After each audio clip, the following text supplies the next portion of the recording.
Torahbox.com pour la diffusion du judaïsme francophone vous retransmet un enseignement du Rav Yosef Ben Tata. Bonne écoute et bon limoud.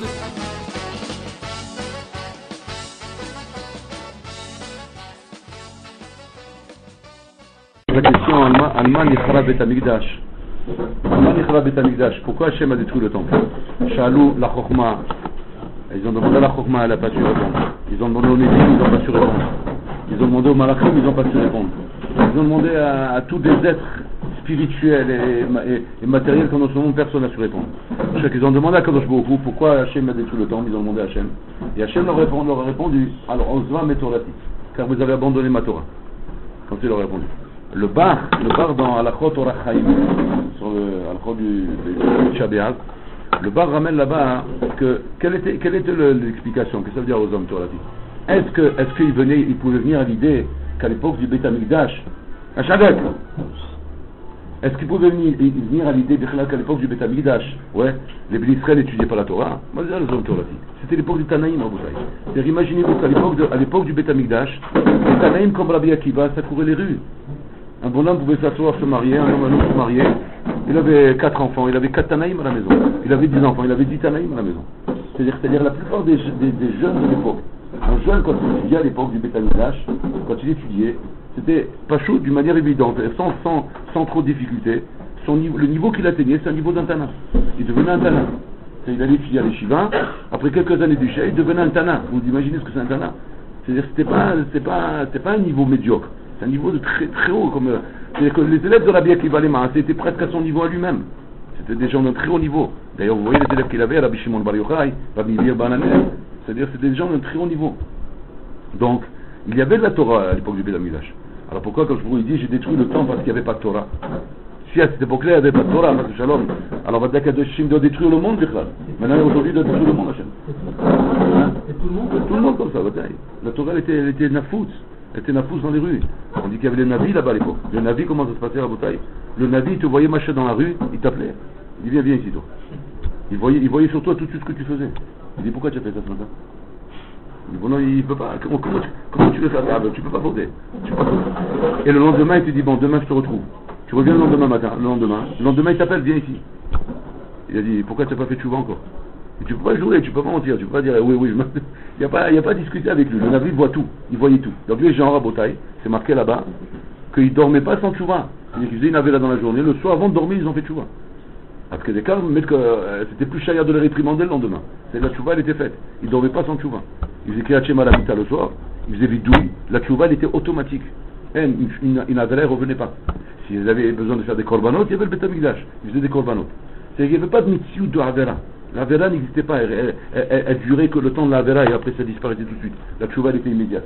La Torah, il y en avait. Les Yirat Shamayim, il y avait tout ce qu'il faut à Boutaï.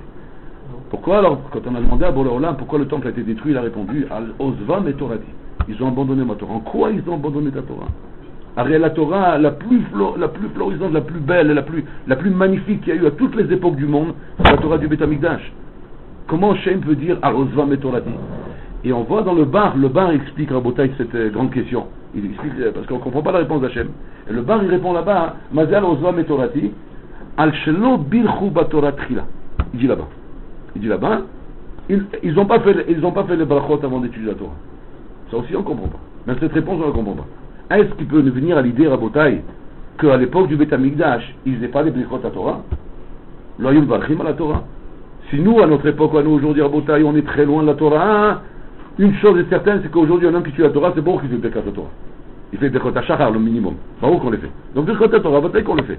On n'a pas une nienne de faire Birkat à Shachar, et d'Afka Birkat à Torah, on ne les fait pas. Rabotai qu'on le fait. Donc il n'y a aucune abamina qu'à leur époque, ils ne le faisaient pas. Baruch qui faisait Birkat à Torah. Alors, qu'est-ce qu'il nous explique le bar? Al-Shelo Birchu Batorah Trila. Il explique là-bas que le but des brachot qu'on fait le matin quand on fait les brachot à Torah, pourquoi les Chachamim m'ont institué de faire des brachot à Torah? Alors j'étudie la Torah, pourquoi je dois faire des brachot avant d'étudier? Et toutes les brachot que je fais, pourquoi je les fais avant de faire une mitzvah? Ils expliquent là-bas les Chazal que la raison pourquoi les Chachamim ont institué de faire une bracha avant de faire la Torah, pour te donner le sens de la chashivut de l'étude que tu vas faire maintenant. Et comment j'ai le sens de la chashivut quand je fais la bracha?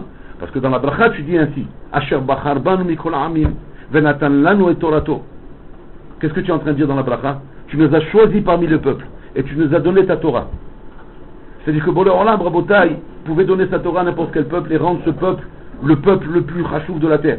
Et Boré Olam, il nous a choisi à nous parmi les peuples, il nous a donné la Torah. Quand un homme fait de la Torah le matin, il doit bien comprendre ce qu'il est en train de dire ici, il doit comprendre ce qu'il est en train de lire ici.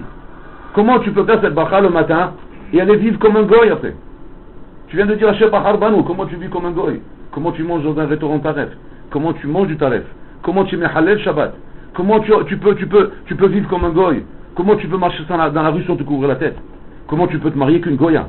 Comment tu peux envoyer tes enfants mamages traîner dans des boîtes de nuit, dans des trucs comme ça? Comment tu peux faire une chose pareille? Tu viens de dire toi-même ce matin Hachem Bahar Banu.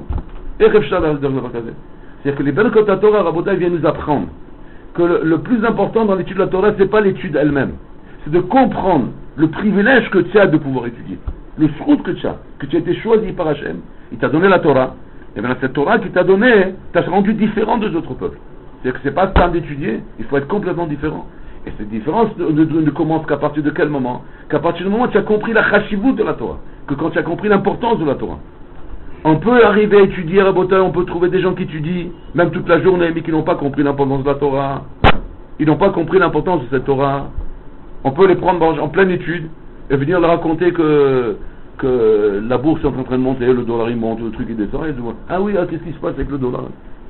Si tu avais mettre notion de la chashivut de la Torah, tu pourrais t'arrêter parce qu'on te parle du dollar maintenant. Tu pourrais t'arrêter parce qu'on est en train de parler d'une bêtise maintenant. On parle d'une histoire, tu vas traiter d'étudier. Barou Rabotai qu'on pourrait pas s'arrêter d'étudier. Une fois, il y a un Talmid qui lui voit son roche Yeshiva. Il lui a demandé, Bodarab, j'arrive pas à comprendre pourquoi j'arrive pas à avoir le réchec d'étudier. Vous parlez constamment du réchec, l'étude, j'arrive pas. Dites-moi le secret, comment il faut faire. Comment il faut faire pour avoir le réchec d'étudier? Comme ça, il lui demande à son rab. Son rab, il dit, je te donne un machal.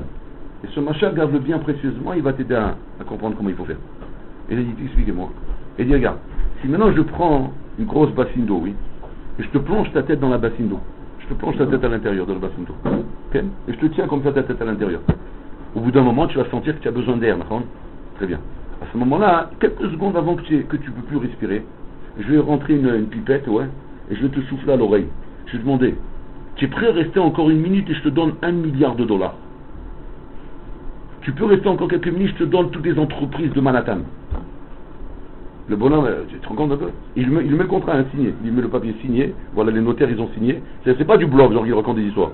Il amène les notaires et tout, le papier signé, il lui donne mamache $1 milliard, le chèque il est signé, il lui montre sous l'eau comme ça, il fait un écran, il lui montre chèque signé, $1 milliard en son nom, ouais, c'est-à-dire s'il reste encore une minute, mais il a pris à l'extrémité, hein.